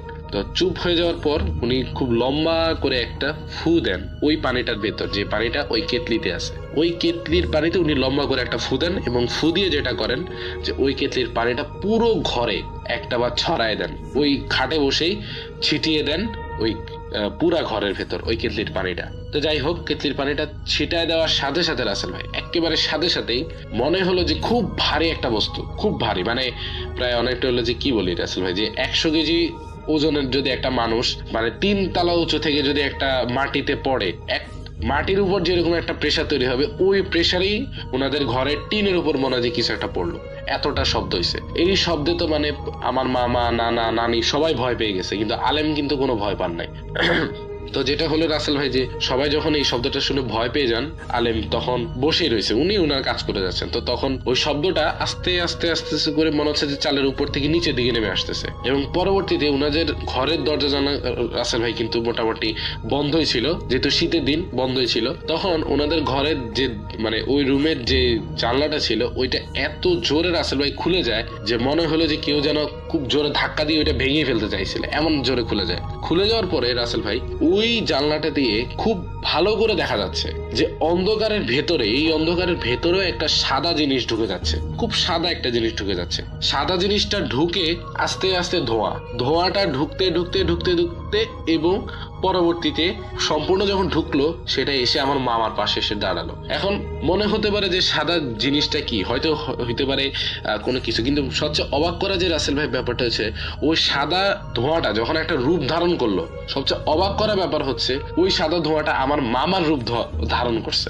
মনে হচ্ছে যে আমার মামার আর একটা কপি এই জায়গায় এসে দাঁড়াইলো, একেবারে হুবহু আমার মামা, পুরো চেহারা তার, পুরো মানে মামা ওই জিনিসটা দেখার পরে আর মানে উনি সেন্স রাখতে পারে নাই, উনি সেন্সলেস হয়ে পড়ে যান। তো আমার নানা নানিও প্রচন্ড ভয় পেয়ে যান যে এটা কিভাবে সম্ভব, মানে একটা মানুষের আরেকটা কপি তার পাশে এসে দাঁড়ালো। তো যাই হোক, তখন ওই আলেম ফিসফিসিয়ে কয়েকটা কথা বললো, মানে ফিসফিসিয়ে একেবারে আস্তে ফিসফিসিয়ে, যেটা আমার নানা এবং নানি কেউই বুঝে নাই, কিন্তু ওই আলেম ফিসফিসিয়ে কয়েকটা কথা ওই সাদা ধোঁয়াটাকে মানে ওই কপিটাকে কিছু কথা বললো, এবং ওই যে দ্বিতীয় যে জিনিসটা ওই সাদা ধোঁয়াটা ওই কথাগুলো শোনার পরে আবার ফিসফিসে একটা রিপ্লাইও ওই আলেমকে দিল, মানে তাদের মধ্যে একটা কনভারসেশন হলো, কথাবার্তা হলো। তো যাই হোক, যখন তাদের মধ্যে কথা হলো তখন আমার নানা দেখলো যে ওই সাদা ধোয়াটা মোটামুটি বোঝা যাচ্ছে, সাদা ধোয়ার চাল চলন বোঝা যাচ্ছে যে ওকে একটা কাজ দেওয়া হয়েছে এবং ও কাজটা করতে রাজি। তো তখনই সাথে সাথে ওই সাদা ধোঁয়াটা আমার মামার ঠিক 2 হাতে,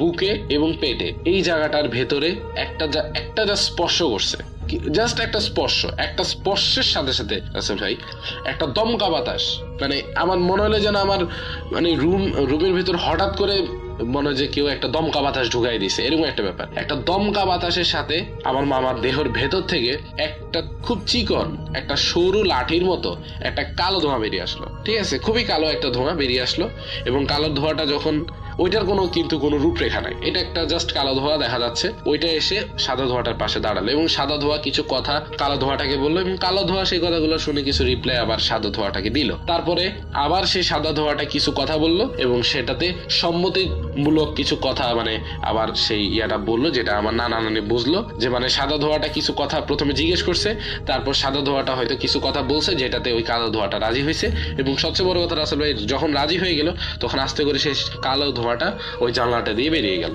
তো দমকা বাতাসের কারণে আসলে তখন মানে খুব খারাপ একটা অবস্থা, যে মোটামুটি সবকিছু ঘরে লড়ে চড়ে গেছে।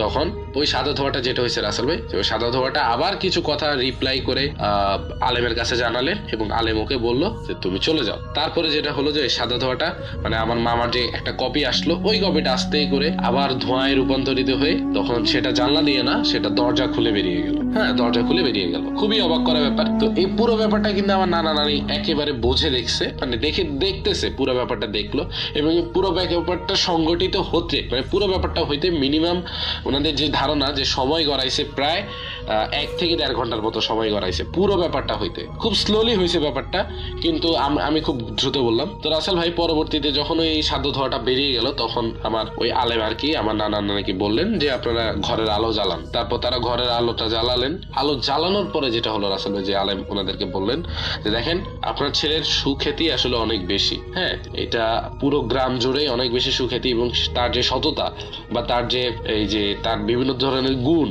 চরিত্র, এগুলোর কারণে লোক তার উপর সন্তুষ্ট। এই কারণে সে আসলে এত দূর পর্যন্ত আসছে এবং সে এখন খুব ভালো রুজি রোজগার করতে পারে। কিন্তু সবচেয়ে বড় কথা, আপনার ছেলের এই রুজি রোজগারের কারণে অন্য 2-3 জন 4 জনের রুজি রোজগার বন্ধ হয়ে গেছে। আপনার মানে বাজারে, যে বাজারে আপনার ছেলের দোকান, ওই বাজারে কিন্তু আরো 2-4 জন ইলেকট্রিশিয়ানেরও দোকান আছে, কিন্তু উনাদের যে ব্যবসাটা মানে উনারাও তো একই ব্যবসা করে, কিন্তু আপনার ছেলের জন্য উনাদের ব্যবসাটা প্রপারলি হচ্ছিল না। এই কারণে উনারা সংঘবদ্ধ হয়ে ঠিক করলেন যে কোনো কারণে যদি আপনার ছেলেকে ধ্বংস মানে মেরে ফেলা যায় তাহলে উনারা তো সোনায় সোহাগা, উনাদের ব্যবসাটা আবার উপর দিকে উঠে যাবে। তখন যেটা হয় যে উনারাও মানে একটা খুব বড় একজন আলেমকে দিয়ে আসলে এক ধরনের ব্ল্যাক ম্যাজিক করে একটা জিন প্রেরণ করেন আমার মামার শরীরে।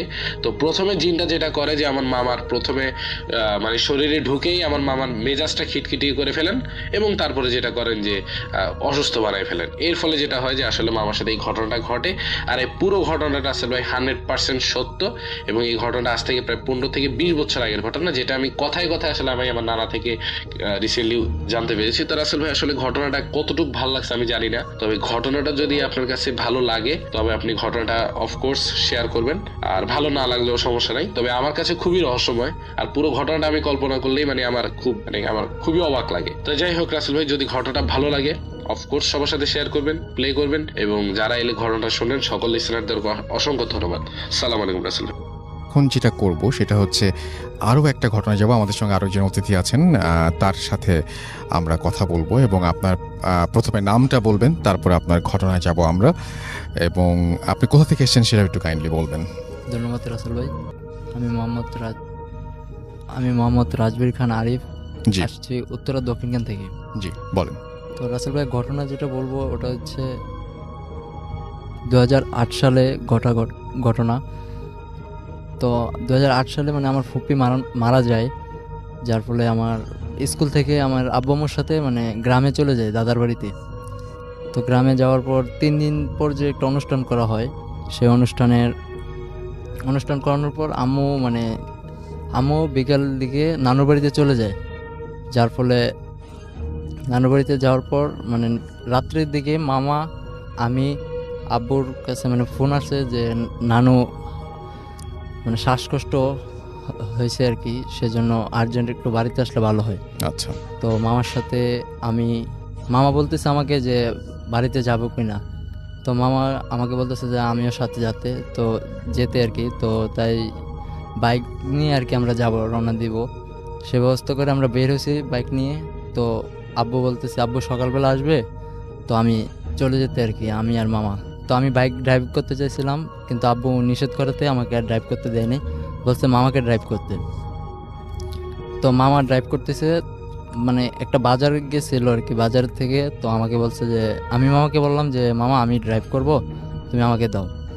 তো ড্রাইভ করতেছি, তো ড্রাইভ করার মাঝপথে লোক হেডলাইটের যে আলোটা, এই আলোটার যে আলোতে মানে আমার চোখে পোকা পড়ে আর কি চোখে, যার ফলে মামা